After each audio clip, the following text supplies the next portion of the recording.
Fucking hell. This shit is boring. Sitting in her small, cramped office chair, Roxanne Petros swore under her breath as she slowly typed away at the computer in front of her. She had clocked into Complex D.U.R.E about 30 minutes ago, only to be met with the attention of Director Adler, and her mood turned sour the second he started talking to her. He reminded her, for the 5th time this week, that her after-action report was 2 weeks late, and she was not allowed to pursue any other tasks or duties until she gave her account of the events that had occurred. She loathed the idea of having to write another goddamn report about something that had already happened, but protocol is protocol. She sulked back to her office in order to whip up something that would be deemed passable by her superiors. She repeatedly and impatiently tapped the enter key as the computer buffered, the screen freezing as it tried to reconnect to the compound's already shitty Wi-Fi. She waited for a few seconds, but the page still remained locked in place. She swore. In theory, her report was simple, for all she did on her mission was drive to a local neighborhood and interview a man about a disturbance that had occurred in the neighborhood. His name was Eddie? Edmund? She knew it started with an E. He had said something about a massive snake-like lady that had visited him. What he failed to mention was what that lady had done to the poor thugs, but Roxanne didn't need to talk to him to know the details. She already knew what had happened considering the evidence from the crime scene, and in all honesty, they could have had it far, far worse knowing what Miss Jane was capable of. The screen buffered once again, her document now glitched and unusable. She dragged her palm across her face and slowly stood from her desk in defeat. Maybe given enough time, it'll practically write itself, she thought, knowing damn well she was just procrastinating again. She opened the door of her office as she stepped out into the hallway. As she walked, men and women in white coats and flashy badges shuffled by with documents and folders stuffed to the brim with papers and even more folders. Armed soldiers dressed in combat gear marched by, their equipment rattling as they moved past her, not even sparing her a glance. She was dressed rather casually, with army green pants and a light gray, tight-fitting long-sleeve shirt set over her toned figure. Over top her shirt was a sleek Kevlar vest, and at her side, a pistol was holstered to her leg. The last time the compound was attacked was when she was being initiated and trained for her current position as field agent. And whether it was trauma or just her being prepared, she had no clue. Regardless, she wasn't being caught off guard again. Not after what happened last time, she thought. She rounded a corner and passed an old janitor wearing blue fatigues. He gave her a friendly nod, and she returned it as she continued walking. More people in differing attire walked past. However, each person carried something that marked them all under the same allegiance. On the right shoulder of their uniform, a yellow diamond-shaped badge rested, and the acronym D.U.R.E was displayed in solid black letters. As Roxanne glanced over the badges, she whispered a familiar saying to herself as she opened the door to the lounge area, almost like a personal mantra. Serve to protect, protect those we serve. The door opened with a loud rattle, showing it hadn't been replaced in years. Roxanne sighed as she walked over to the coffee maker. The lounge was empty right now, and even though the thought had crossed her mind, she did not plan on staying long. The damn report had to be written. She knew that, and she would need all the energy she could muster to focus on finishing it. She put a work-provided paper cup under the dispenser. God forbid D.U.R.E let them bring mugs from home, and pressed the button on the machine. The machine began to whir and wheeze, letting the entire break room know just how long it had been working overtime for. Roxanne glanced around and took in the sights of the drab room. There was a worn couch with many questionable stains, some old chairs half broken and beaten, a half-eaten box of donuts, all Boston cream. Disgusting. A table covered in coffee stains, napkins fluttered around the countertops, and a dirty mirror hanging crookedly on the back wall. She took a deep breath, and she let it out just as the coffee finished brewing, the machine spurting and coughing as it dispensed the rest of its liquid gold. She grabbed the flimsy paper cup, and she turned to leave. She reached out for the doorknob and grabbed it with her free hand. when something grabbed her shoulder, digging into her firmly. With a hard pull, she was wrenched back from the door, her coffee spilling on the ground as she tumbled to her knees.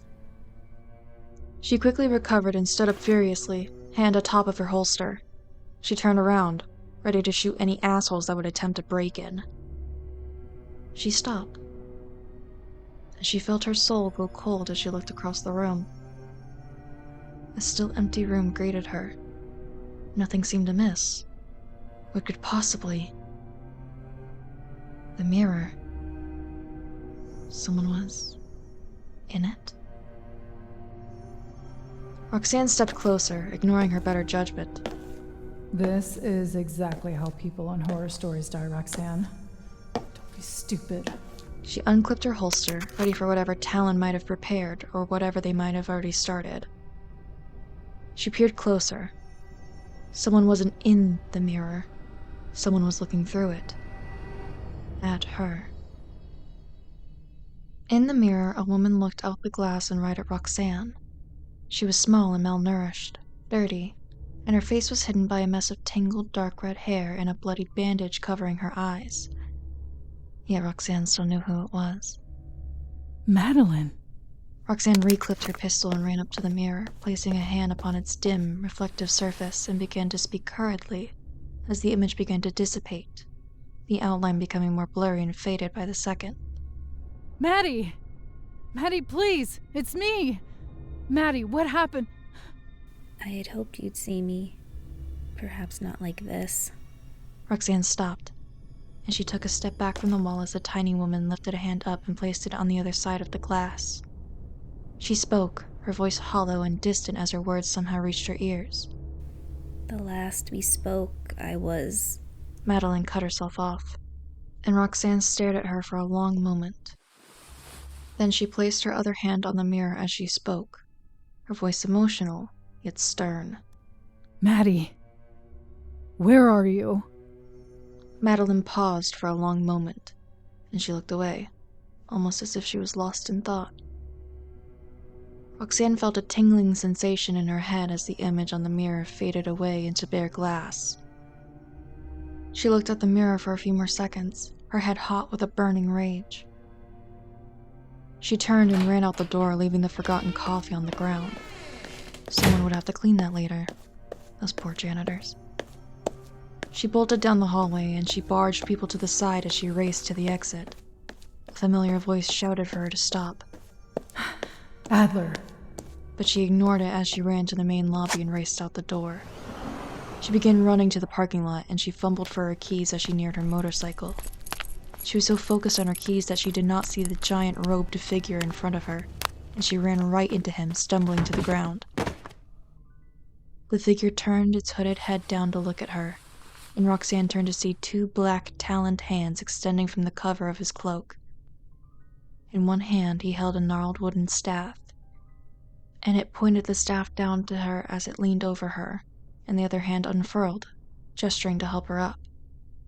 It stood motionless for a few moments, and then it spoke to her, its voice deep and gravelly.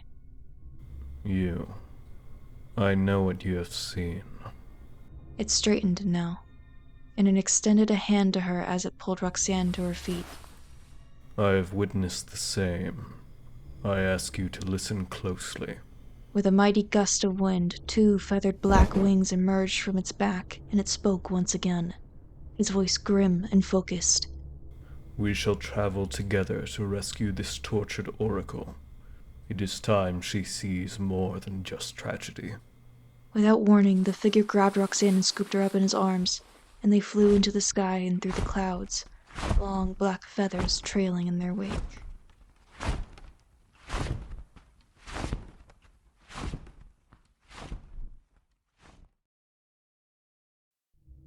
Branches and leaves rustled overhead as a quiet breeze danced over the trees, blades of grass gently swaying, rustling. The birds had gone to rest, the sounds of crickets and cicadas now coming out to play in the dark. The feeling in the air was too delicate, too fragile, like a perfectly cracked glass about to fracture if too much pressure was applied. Another crack in the glass appears, it seems. A man delicately tapped the ground with an ornate cane made of polished African blackwood topped with a crow's skull, delicately preserved and encased in resin.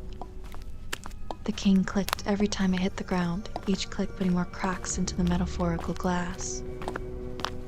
Both of his hands were shrouded in white surgical gloves as he adjusted his bright pink bow tie, tied taut and askewed on purpose. He was unusually well dressed for an environment like this. His coat hung loosely around his shoulders as if it didn't quite fit him right. His shoes clacked along a worn and weathered brick path. The winds blew, his doctor's coat floating behind him like a shadow, always clinging and lingering behind. His hair became tousled by the draft ever so slightly.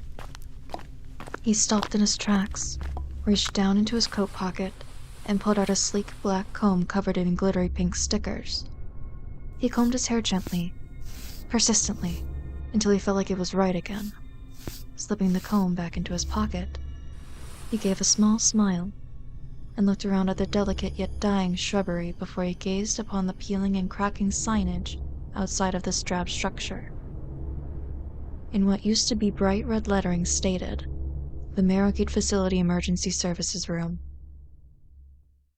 The Meadoulark Facility Hospital had closed 8 years ago when a couple of anomalies had been spotted, and the hospital had to be rebuilt in a safer location after the press wouldn't stop leaving patients alone. Now, of course, no light had been made of these anomalies. The D.U.R.E had made quite sure of that. Serve to protect. Protect those we serve. Such bullshit.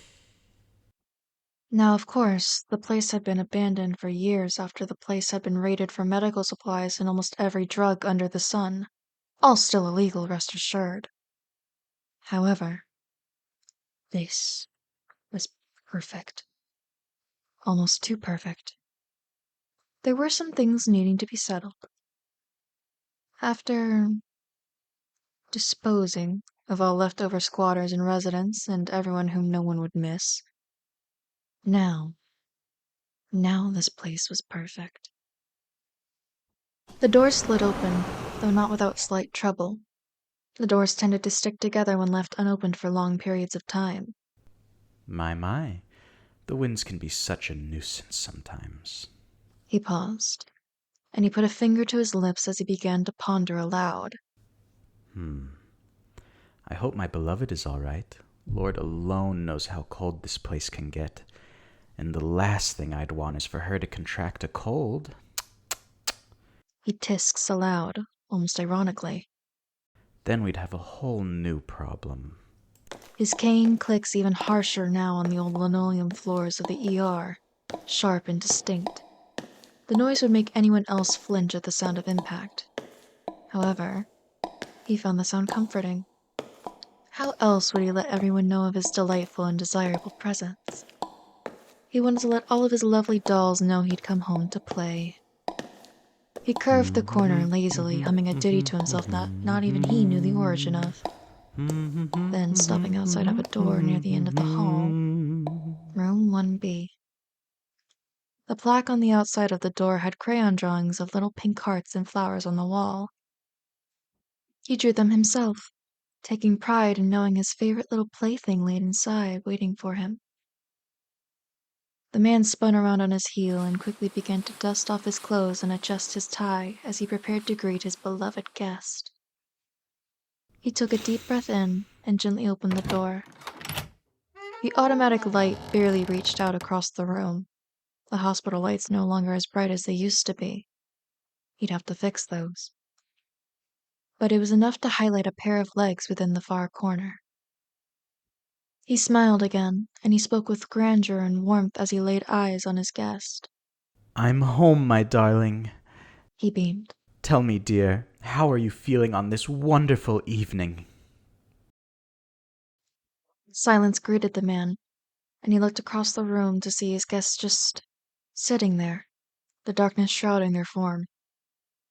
Did she ignore him? No. That simply wouldn't do. His pupils glowered and glowed bright green, compassion not reaching his eyes. He planted his cane on the table against the wall. His smile turned fixed as he spoke with a more stilted tone. Oh, beloved, I asked you a question. He took a couple of steps forward, and he reached to adjust his gloves as he spoke. Now, please, how are you feeling today? The figure shifted around within the darkness, and a quiet reply reached his ears. Shattered. The man's mouth slowly curled up in a sinister smile. At least she knows not to disobey me. He turned back around and walked over to the door, shutting and locking it. He turned to the wall and examined his face in a mirror. He gave a nod of satisfaction, and he turned back to her, his words leaving his mouth with a tone of indifference. How unfortunate. I think you look quite nice today, if it helps. In the corner of the room, a tiny woman sat on the floor, the ground beneath her stained with old blood and bits of glass. She wore a torn, bloodied hospital gown that easily draped over her malnourished body, and she was covered in bruises and scrapes. Her face was hidden by a tangled mop of deep red hair. If someone were to peer at her now, they'd think her a pet. So small, so helpless, so under control. On the walls around her, there was nothing but reflections as row upon row of mirrors dotted the room like a glass forest. The man walked over to her, yanked her up by her chain, and her arm jerked along with it. Her cuff had been there a while now. She knew not where it connected to, nor did she know how long it was. She stood in place, and she did not resist as he reached up to her face and brushed her hair to the side. Upon her face, a dirty bandage covered her eyes, and blood spotted the areas where her eyes should be. He tilted her head up with his forefinger and thumb, and he reached out a hand as he pushed her bandage up ever so slightly. Suddenly, her reflection disappeared from all of the mirrors, and a couple cracked ominously as the man gazed down upon his work with pride. The bandage was nudged back down, and he took her face in both hands as he spoke, playing with her bloodied and tear-stained cheeks. Beautiful. Simply beautiful, my dear Madeline. He ran a hand through her hair, weaving his gloved fingers through the individual strands. He'd need to wash her hair again soon. It's starting to look dull. Nevertheless, he gently smiles and tilts her face to the side as he whispers in her ear, breath tickling her neck and cheek uncomfortably. He trails his hand down her arm, gently clasping her hand in his, interlacing and interlocking his and her fingers together. He squeezed, slow and steady. She did not squeeze back. You are but my finest creation, dear. And I must say you bear your sacrifices well. His breath now trails across her cheek and over her nose and lips as he tilts her head back to its original position. He's aware he's close, but how could he ever resist such a face? However, such beauty comes at a price. As embarrassing as it is to admit, I was always so very fond of your eyes, so full of curiosity and wonder. He smirked, and he spoke in a mocking tone as the woman tried to step away. Too bad your curiosity was not only your greatest gift, it was also your greatest fault. He grabs her chin so tight it almost leaves an imprint. If you had merely reined in your curiosity, you and I might have still been able to gaze upon each other. His lips turned downward in disapproval slightly, easing his grip. Maybe you and I could have been more. A moment passes and he lets out a soft yet eerie giggle.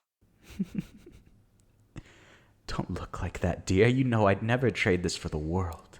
He says regarding their current situation. Her eyes may have been removed, but he could still sense her fear. A few more seconds passed, and the woman now spoke, her voice almost as thin as she was. I never lost my sight. It was merely redirected. The man gave a sigh and he shook his head laughingly. He looked down and he noticed something in the near corner in which she sat. He let go of Madeline completely, his focus now fixated on something entirely different. Madeline crumpled to the floor, no longer being supported by her captor. The man crouched down, leaning back on his heels for support. He reached out to grasp a small leather-bound book with colorful tabs and sticky notes sticking out of the top. A journal, perhaps? He could almost laugh. What use would a journal be to a helpless blind girl? He flips to the first page. In curly cursive handwriting, the words, "Property of Madeline Harper, please return if found," was written on the inside cover. He began thumbing through pages filled with messy annotations, lengthy paragraphs, and sketches of various men and women, all scribbled in red ink. He stopped when he read the title of the latest entry written atop the page. "The Case of the Puppeteer. Mad Serial Killer or Something Worse." The man smiled widely now. He began to slowly read as Madeline shifted uncomfortably and started scooting backwards, hoping she'd find another corner to hide in. He read methodically, taking into account the various notes about him, paragraphs about his chosen locations and actions, and pictures of bodies, mutilated, grotesque bodies. Oh, darling, you weren't supposed to see those. He thought. The man finished reading his pet's little entry and closed the book with a loud snap. He bounced back up to his feet, and with a slow but sure pace, he strided over to where Madeline was sitting. She was curled up into a ball sitting against one of her mirrors. Her eyebrows, though concealed by her bandages, were creased in fear. Wet patches started to stain near the bottom of her bloodied dressings. At least when he removed her eyes, he left her tear ducts intact. She was never sure if that was a blessing or a curse, or maybe just his blatant sadism at work. Madeline, dear. He said to her while holding up the book with his hand as if she could see it. He crouched down to her level, his eyes darkening slightly. What, pray tell, is this? My journal? She stammered. I thought as much. He whispered, and he leaned forward, putting his hand on her cheek gently, softly. She hated that the touch was softer than usual. He removed his hand from her face, and with a simple, fluid movement, he drew a lighter from his coat pocket and flicked it open, the metal lid colliding with the body of the lighter with a sharp snap. No! The journal slowly started to catch as the lighter kissed, licked, and lapped at the pages one by one, slowly destroying Madeline's life work one word, one page at a time. The man gave a satisfied smile, and he threw the smoldering book onto the stone floor at Madeline's feet as he walked to a mirror and began to fuss with his appearance. He could hear her sniffling behind her, and when he looked past himself in his reflection, he could see the poor girl curled up on her side with her head buried in her knees. He spoke over his shoulder, his voice indifferent as he brushed over his hair with his comb again. You should be thanking me, dear. I practically did you a service. He gestures in the air wildly with his comb. The past does nothing but hold us back, and trust me when I say grand plans for you in the near... His reply was cut off as the ring of a telephone broke the air, and he sneered. Who could possibly need me right this second? They're cutting into time I could be spending with my beloved. He strode over to the table next to the door and entered the antique rotary phone sitting on it. Yes? He exasperated. The muffled voice spoke over the receiver, and the man listened intently as the person over the line spoke. He pulled open a drawer as the voice spoke over the line, pulling out an old wilted newspaper with the headline, "News journalist Madeline Harper goes missing after starting an investigation on recent murders." The paper was dated a little more than 4 years ago, right around when his darling started sticking her cute nose into everything. Yes, okay. I understand. He cuts himself off after apparently hearing something startling. Wait, what do you mean things are dire? The voice continued, and the man's eyes continuously darkened as he listened. What do you... Oh. The man's face went slack, eyes going dead, and the voice stopped as the man turned to Madeline, a blank look on his eyes as he spoke. I see. Thank you. He gave a tired sigh and he gently put the phone down onto the stand. He took in a long, strained breath, staring at the rotary phone. He then grabbed the phone off of the table and threw it into the wall next to him. The pieces fell to the ground and he raised his foot and he brought it down over and over and over its remains until the phone was nothing but rubbish. He turned to Madeline and he slowly strode over to her, his hands shaking as his face flushed red with rage. Madeline was sitting straight up now, her back pressed so tightly into the wall she was practically flush with the paint. She wanted to be anywhere but here, not with him. But unfortunately, even though she wished he wasn't the blind one here. He stopped in front of her, and with deliberate slowness, he placed a hand under her chin and he forced her to look at him. Through gritted teeth, he spoke, his gloves slightly squeaking as he clenched them together. I told you to never, ever, ever leave this room. He jerked her toward him and she could smell his breath. It smelled strongly of mint, but not the good kind. It smelled almost surgical, like antiseptic. She could almost wince if she wasn't so focused on not being mutilated again. I made it very clear, Madeline, that I would know if you left this room.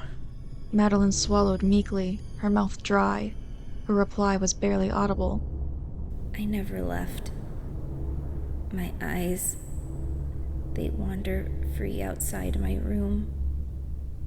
I don't know how, but He shifted his hand to where his palm covered her mouth and his gloved fingertips gripped her cheeks so hard that her teeth started to ache. He threw her to the ground, the side of her head colliding with the hard linoleum. Her head went hot from the impact and she gave a shrill scream as she fell to the floor and covered her head. The man raised his hand high, but he hesitated as he looked down at her weak, thin form. With a shout of frustration, he walked over to the table where his cane resided and snatched it into his fist. Then he swung his cane into the nearest mirror, the glass shattering and falling to the ground like rain. Another cry rang out, and the man looked over to see Madeline on her knees. Her head held tight in her hands as tears began seeping through the bandage around her eyes, tears of blood dribbling down her face, soaking the already stained gauze. Confusion racked the man for a moment, and he raised his cane and smashed another mirror, letting the pieces fall to the ground, shattering more on impact.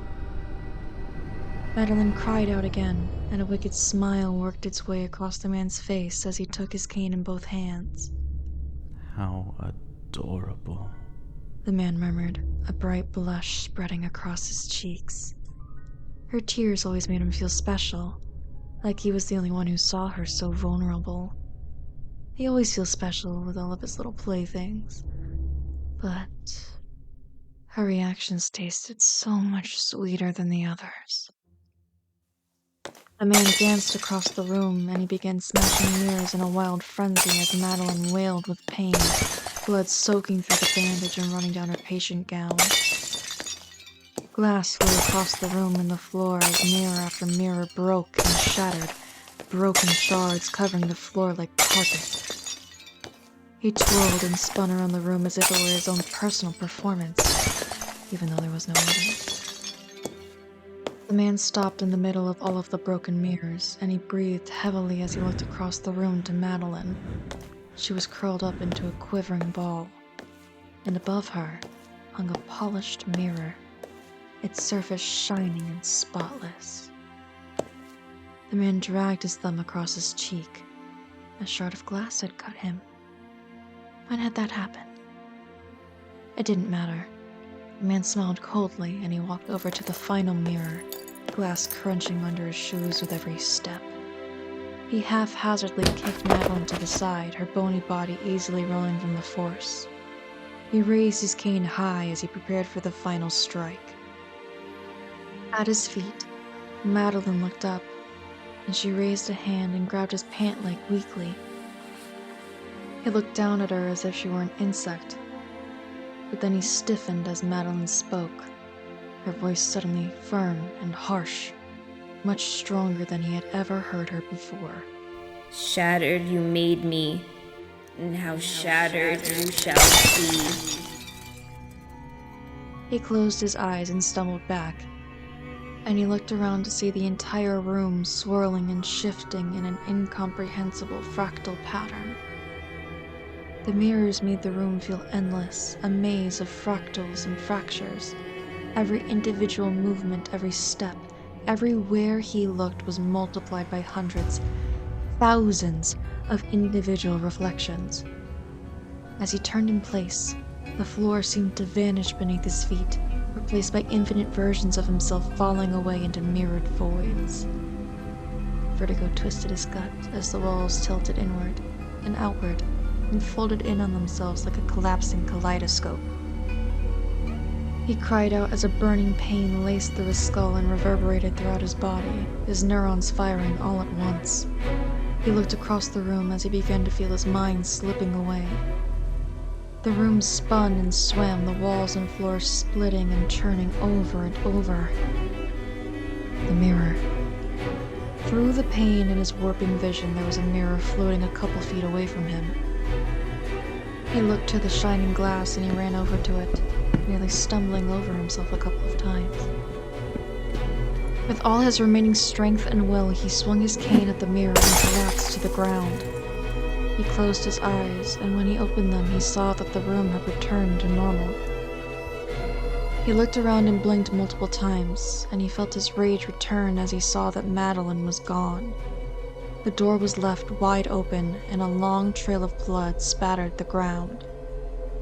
He adjusted his bow tie, twisted his cane, and he pulled the wooden shaft off to reveal a long, serrated blade. Its metal stained with blood and bits of flesh. So be it, darling.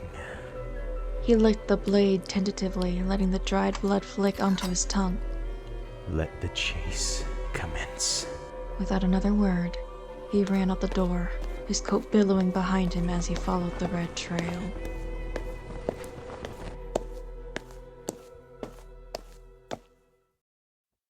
Through the twisted trees and gnarled grass, Madeline ran. She held a small leftover shard of her beloved mirror in her hands, and she raised it up as she cautiously traversed the woods, the edges of the glass cutting and slicing into her palm. Her vision was blurry and imperfect, and she longed for the company of her mirrors as she moved through the forest. A twisted root caught her foot, and she fell into the grass. The shard dropped to the ground, and she wept bloody tears as the trees shook with delicate winds. She sat up, and she looked through the mirror, grasping it with her unbloodied hand. Her face stared back, the image clear as day. Has she always looked like that?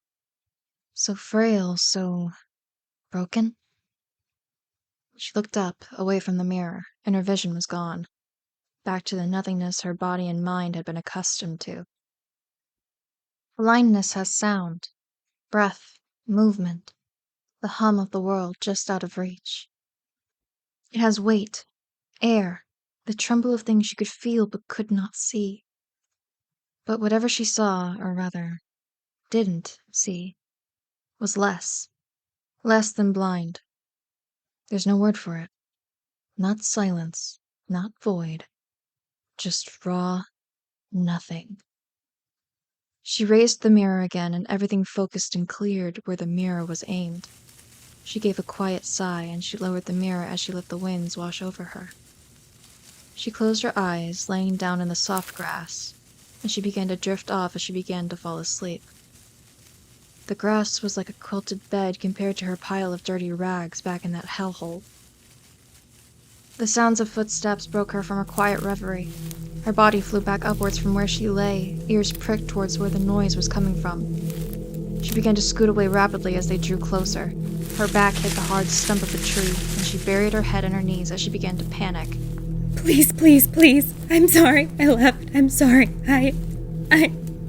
She lifted her head and resigned herself to her fate as bloody tears dripped down her chin. Please. Don't hurt me. I just want to be left alone. A strong hand gripped her shoulder and she waited for the inevitable blow. Maddie! Oh, thank God. Are you okay? Roxanne knelt right next to the poor, bleeding girl, gently wrapping her arms around her and giving her a tight squeeze around her frail shoulders. Roxanne? Is it really you? Yes, Maddie. It's me. Roxanne said, almost choking on tears. Madeline silently crumpled into Roxanne, letting tears of relief and joy flood over her face. She'd been saved. Finally. After so long. Hey, it's okay, Maddie. We're here for you now. We? Who could possibly... Madeline's thoughts were quickly interrupted. Oh, Madeline. I never thought I'd see you again. Roxanne pulled away and she gripped her shoulders as she looked at Madeline's bandaged face. What happened to you? Roxanne started to brush Madeline's hair out of the way, but stopped when the small girl's face recoiled from the touch. Madeline did not respond, but she buried her face into Roxanne's chest once again, and she quietly sobbed as Roxanne held her tight. Roxanne delicately stroked her tangled, matted hair, and she carefully lifted Madeline up by the arms as she stepped back and looked at her bandaged face. Roxanne reached into her pocket, took out a small rag, and began wiping the blood from Madeline's cheeks and face. She gave a small smile and spoke calmly as she finished cleaning. Maddie, I know you've got a lot of questions, but right now we need to get you out of here. She shoved the rag back into her pocket. I got people on the way that will take you far, far away from here.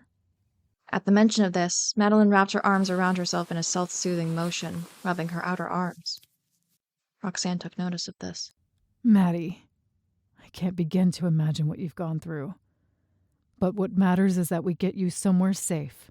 Something cold and sharp pressed itself into the side of Roxanne's neck. In her peripheral vision, she saw the shape of a long, serrated blade covered in stains and grime. She could not help but notice that some of the stains had seemed recent. Roxanne froze as the figure lightly gripped her face from behind with a gloved, sturdy hand, tilting it slightly so that more of her neck bare closer to the blade. What a fresh new face. He noted, too calm for the situation currently unfolding. You have something that's mine, dear, and I hate when people touch my playthings. The teeth of the knife gripped and pressed into the soft skin of Roxanne's neck, almost drawing blood. She stared at Madeline, who looked positively mortified by her captor's voice. Madeline started to step backward, feeling out the ground with her feet in case she needed to make a run for it. She clutched her mirror shard tighter into her palm, cutting and digging into her skin, making it bleed profusely. If she noticed the blood dribbling down her wrists and arms, she didn't make it obvious. Roxanne snarled a reply through clenched teeth. I'm gonna shoot your ass, fucking rat bastard. Oh, please, doll. Save that language for the third date. We hardly know each other. He laughs, slightly unhinged. You hurt Maddie. You're going to die for that. Roxanne spits with a venom only held for the worst of the worst. Hurt? Darling. Disbelief flooded his face. I made her. She should be kneeling down at my feet thanking me. I need to get Maddie away, but I physically can't. He'll kill me before I can even blink. Think, Roxanne, think. Roxanne cussed under her breath. Language, dear. It's very unbecoming. His words were cut off when a large, clawed hand came from behind, talons sharper than the puppeteer's own blade pressing into the man's neck. He who torments the weak is naught but a coward at heart. The taloned hand held his neck in a vice grip, and the hooded figure spoke to him, every word shaking in the air with a burning rage as Roxanne stepped back. You are the one they call the puppeteer. The beast lifted the man closer to his face, and two crimson eyes glared out from the shadow of his hood. The man did not betray any pain or fear on his face, and he spoke with his mocking tone once again. Guilty as charged, my dear sir. I am flattered that my work is known by... His words were cut off as the hand tightened and the beast slammed the man into a puddle of nearby mud. The puppeteer let out a strangled wheeze, but the beast held him tight by the neck as he placed a taloned foot in between his shoulder blades. The puppeteer looked at the beast with a face of indignation, and he screamed at the beast as he kicked and flailed underneath its massive body. You bastard! You ruined my favorite coat! Do you know who I am?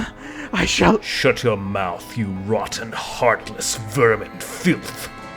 I do not align myself with your twisted ideologies, and I have seen the horrors you have needlessly inflicted upon my lands. His eyes flicked to the crow skull cane topper. Tell me, how can you commit such atrocities against your own kind, against my kind, and yet your concerns lie in material possessions? The puppeteer remained silent, and the beast turned to Roxanne as he spoke to her. No matter. My ally here has already signaled for their fellows. They shall arrive soon, and when they do... The beast turned back to the man, leaning into the puppeteer's face, sneering. You shall reveal your twisted secrets, and you will never harm another soul ever again. I shall ensure it. The man coughed weakly beneath the beast, and he smiled as he gave his retort, his voice now defeated and humbled. If that is the case, then I submit. He started digging into his mud-stained coat pocket. Please, allow me to present you with a symbol of my peace. The beast tilted its head in confusion, and it took the gift between its fingers as he held it to its face. Roxanne immediately reached for her sidearm as she spoke, quickly releasing the weapon from her holster. She looked down to the puppeteer, and she saw movement in his pocket as he worked his fingers delicately. Her words came out quick and hurried as she tried to aim at the delicate gift box. Stop, don't trust it! It's some kind of... The lid flew off, and a cloud of sweet-smelling crimson gas erupted from the box and clouded around the beast. Roxanne dodged back as the beast began to cough violently, and he collapsed to the ground, shaking the earth. Roxanne raised her sleeve to her face and looked up, and she caught sight of the fleeing form of the puppeteer as he dashed through the trees. Without hesitation, she sprung up to her feet and began chasing after him. The man sprinted past the trees and jumped and dodged over logs and rocks, and Roxanne followed suit as she followed his trail. The woods now broke into a wide grass clearing, and the man dashed out into the middle of the field. Roxanne managed to reach the tree line, but something tackled her from the side. She rolled hard with the movement, and she tumbled with her assailant for a moment before she came to rest on her back. She looked up to see a masked man, and a hand clamped down on her mouth with an iron grip as she grabbed at the man's wrist with one hand, the other fumbling for her pistol. The man reached to his belt, and he raised his hand high above his head, a sharp object held tight. Roxanne looked up, and her eyes caught the needlepoint of a syringe as the man swung it down toward her chest. She abandoned her pistol and threw up her now free hand as she blocked her assailant's wrist with her forearm. She threw a swift punch into the side of his head with her left arm, and he rolled off of her, clutching his ear with his hand. He recovered in an instant besides his ear, but as he reached for his pistol strapped to his hip,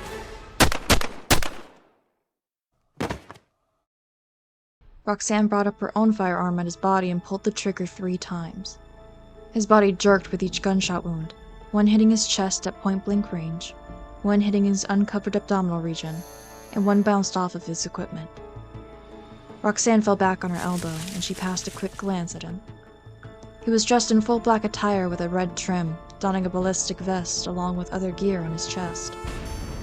His face was hidden by a black gas mask built into a helmet, but Roxanne's eyes caught on the gas mask as she saw what was on it.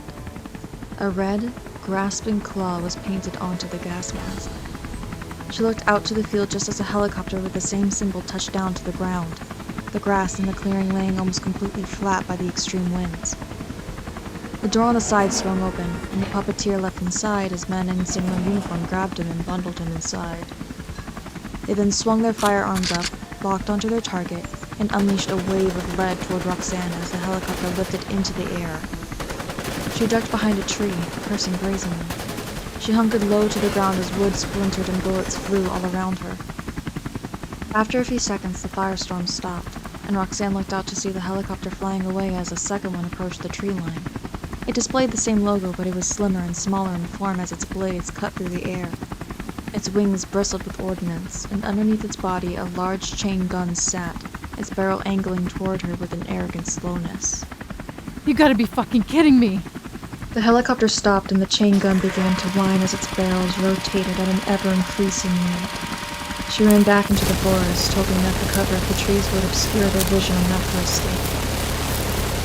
She ducked into a nearby ditch, and she let out the breath she had been holding as she heard the helicopter pass overhead.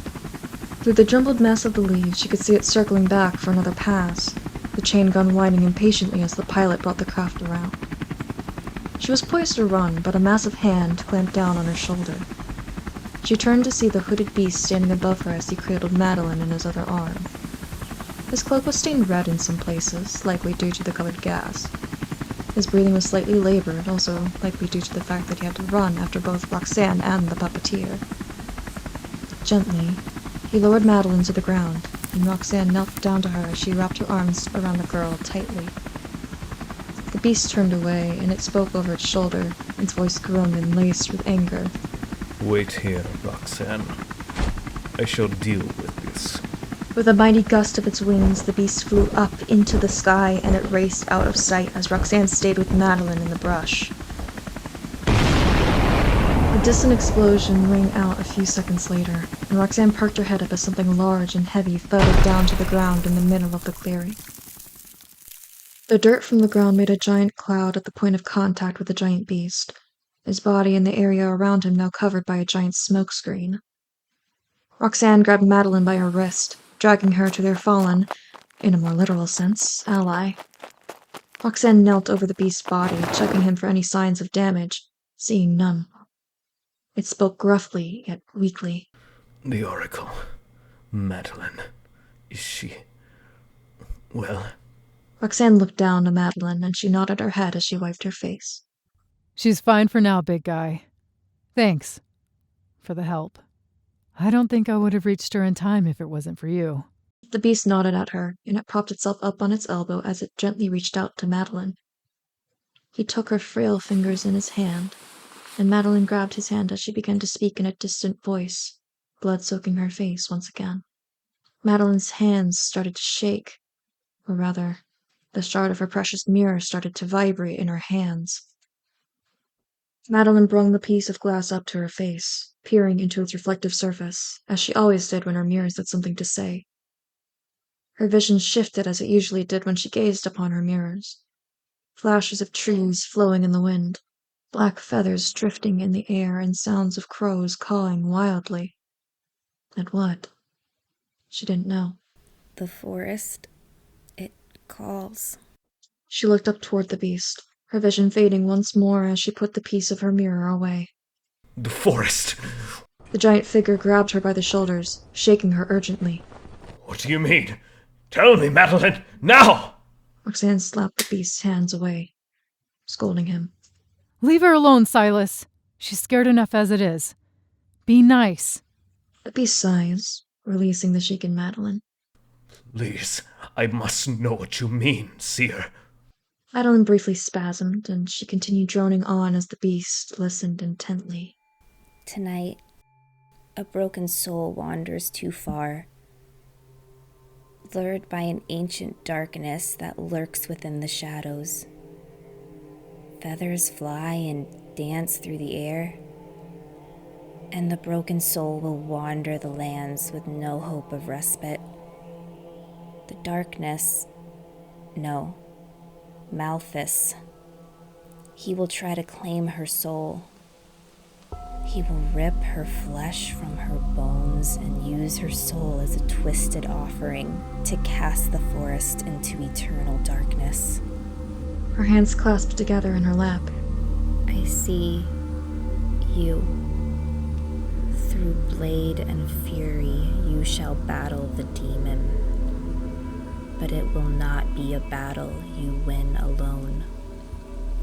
In fact, Death shall nearly claim you on this night. Your calls will not go unheeded, and you will live to fight another day. Madeline gripped her hands tighter together, and she continued speaking as pain began to soak her words. Within the near future, your skills shall be tested. Instead of shadows, fire. Fire everywhere. They will march out across the land, and they will burn everything. You will fight again, and death will knock at your door once more, but you will elude it, and in the flames of that tortured, ashen night, a titan shall emerge from the battlefield, a titan of blood and steel. With a gasp, Madeline fell to the ground as Roxanne took her in her arms and held her tight.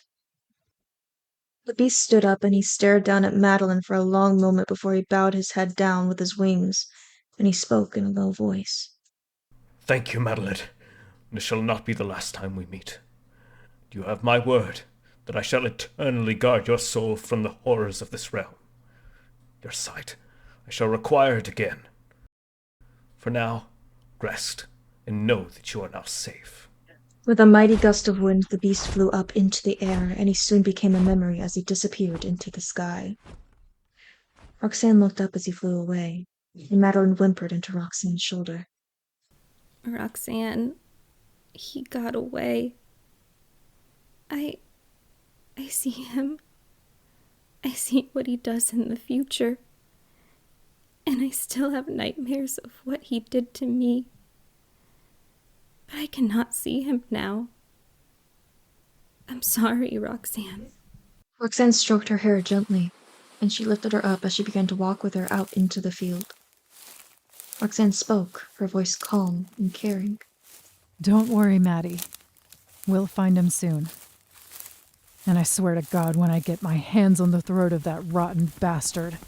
She turned away as she clenched her hands tight, and she looked up to see a trio of helicopters approaching.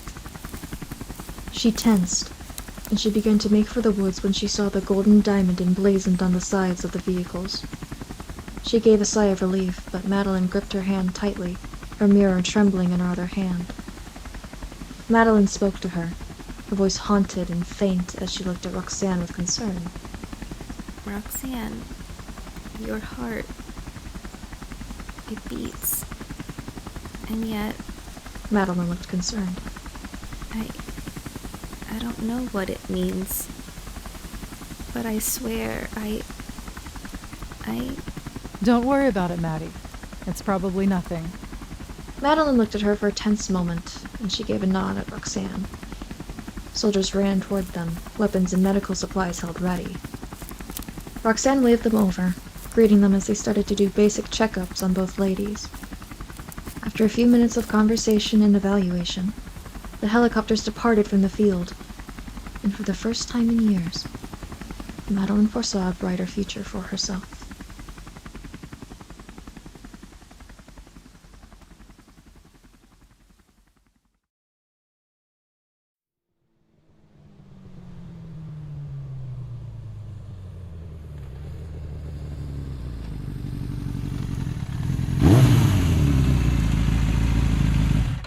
Roxanne pulled into the parking area of Complex D.U.R.E. and kicked down the motorcycle stand, turned on the kill switch, and walked up to the facility entrance. She still wore her Kevlar vest, and her pistol was holstered tightly at her side. But now, she carried a small duffel bag in her right hand, handing it to the local security guard for inspection. As he opened it, he cast a brief glance at Roxanne.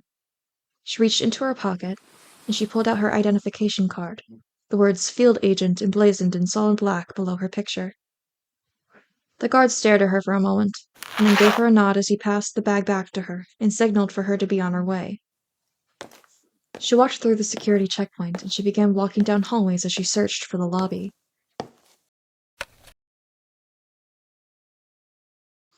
She called for an elevator, and she rocked on her heels impatiently as she waited for it to arrive. The door slid open with a chime, and she stepped into the tight elevator. Her tired body leaned back against the wall, the heavy machine slowly humming and sinking down into the lower recesses of the complex. Roxanne closed her eyes and took in a deep breath.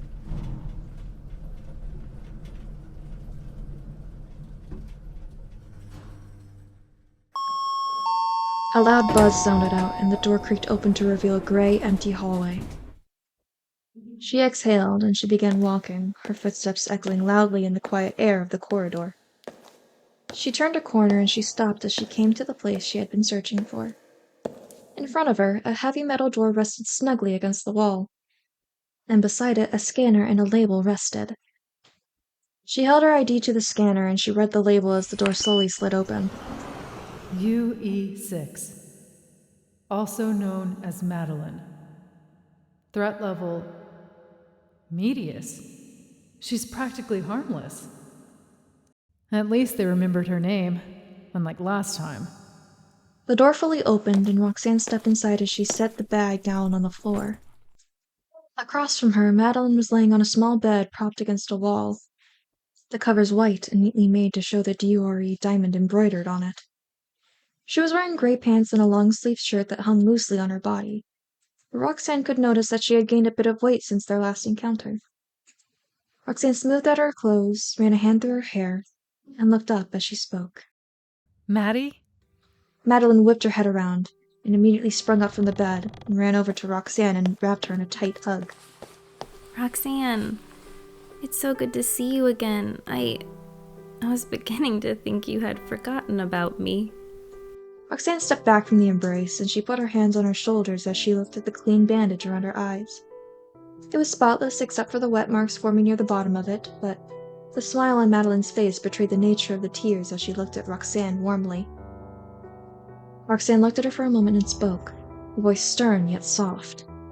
Maddie, come now, you know I never forget about you. Not after all the shit that happened last week.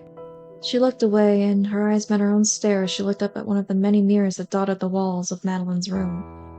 Glad to see the lab heads up top have been treating you well. Roxanne rubbed the sides of Madeline's arms tentatively. Madeline gave a small smile and she began walking over to her mirror.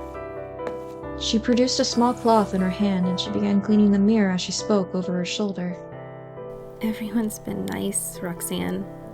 It was so weird having so many people concerned about me, worried about me, caring for me. She stopped cleaning for a moment and she turned to look at Roxanne with a smug smile. That one lady, Julia, she seemed to be very, very concerned about you, Roxanne. Roxanne looked away as she felt a blush begin to spread over her face, and she half-heartedly turned to the door as she spoke in an embarrassed tone. Yeah, Julia. She worries about me a lot. Madeline looked in Roxanne's direction for a moment, a small smile working its way across her face, and she turned away as she finished cleaning the mirror. She stood up now and she walked over to another mirror and she began to clean it. Roxanne looked back over to her and she spoke with a clear tone as her embarrassment passed. So, who all have you met while I was gone? I haven't really talked to many people, but I did speak to 2 gentlemen yesterday.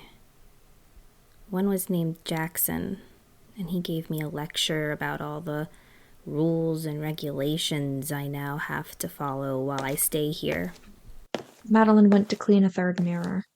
He also said that he and a few other people would be actively researching methods to revert my peculiar condition. She winced briefly and she spoke, her words coming out with a hesitant tone. He was certainly passionate about his work, but I have to admit that he was a little sharp with his words. Roxanne gave a loud sigh and she looked at Madeline as she spoke. Don't mind him, Maddie. Jackson, he's a good man, but he can be a bit of a bitch. Don't take it personally. Madeline nodded, and she continued speaking. The other gentleman, he was much older than Jackson. He was very polite, but he didn't stay for too long. However, he wanted me to tell you something. Roxanne shot a confused look at Madeline, and she spoke, her words cautious as she asked her question. What did he want you to tell me, Maddie? Madeline looked in Roxanne's direction for a moment, and then she walked over to her desk and grabbed a mirror from it. She stared into the glass for what seemed like a long minute, and she spoke to Roxanne, her smile barely contained as she looked at her with a wide grin. Your report is still overdue. Roxanne stared at her for a long, long moment before she shook her head and let out an angry sigh. Across from her, Madeline snickered as she hid her face with her mirror. Roxanne looked over her shoulder to the metal door, and she uttered profanities as she spat out her words. Fucking Adler! I would have had that goddamn paper done by now if he had fixed the fucking Wi-Fi. She took a deep breath, and she turned back to see Madeline eyeing the duffel bag, her eyes curious behind her bandage. Roxanne gave a small smile, and she gestured toward the bag. Go ahead, Maddie. With careful hands, Madeline unzipped the bag and she let out a small gasp as she felt the objects within. Inside of the duffel bag there was but a stack of ornate and wooden handheld mirrors, the wood polished to a shine and dotted with gems and stones. Madeline immediately began to sift through the mirrors with wonder and awe, and she spoke to Roxanne with excitement as she began to lift the bag up. These mirrors, they're so beautiful. I've never seen such craftsmanship in a mirror before. And these gems, they're so pretty. She set the bag down carefully on her desk, and she looked over in Roxanne's direction with joy as she spoke. Roxanne, where did you get these? Roxanne smiled and she spoke to her mind recalling the encounter she had before arriving. These mirrors? They're apparently a gift from Silas. He made them himself, but unfortunately he couldn't deliver them. Madeline stared at Roxanne for a moment, and she looked at the mirrors for a while before she stood up and walked over to her, a wooden mirror in hand. She took Roxanne's hand in hers, and she carefully pressed the mirror into her hand as she leaned in and gave her a soft hug. She spoke, her words but a whisper as she leaned into Roxanne's ear. In case you ever need me, or you want to talk to me again, just use this. She pulled Roxanne in tight, and Roxanne did the same as Madeline continued, her voice growing quieter. Thank you, Roxanne. Thank you for everything. Whenever I finally see him again, I promise I'll let you know. Roxanne looked down at the small form of Madeline and resisted the urge to clench her fist as she spoke. He won't ever hurt you again, Madeline. I'll make sure of it. The two unwound and stepped back, and Roxanne checked her watch and looked over to the door. She spoke awkwardly. Sorry, Madeline. I hate to cut this short, but... It's okay, Roxanne. I hope you and Julia have a nice date. Roxanne's face flushed bright red in an instant as she cussed under her breath. It's not a fucking date, you asshat. Then she put a key card into the door, and she stepped out, the door sliding back into place with a light ease. Madeline gave a warm chuckle, and she went back to her desk and began polishing the mirrors she had just received, her mind at peace as the mirrors quietly watched her. She could finally see clearly again, and she could rest well knowing that she was far, far away from him.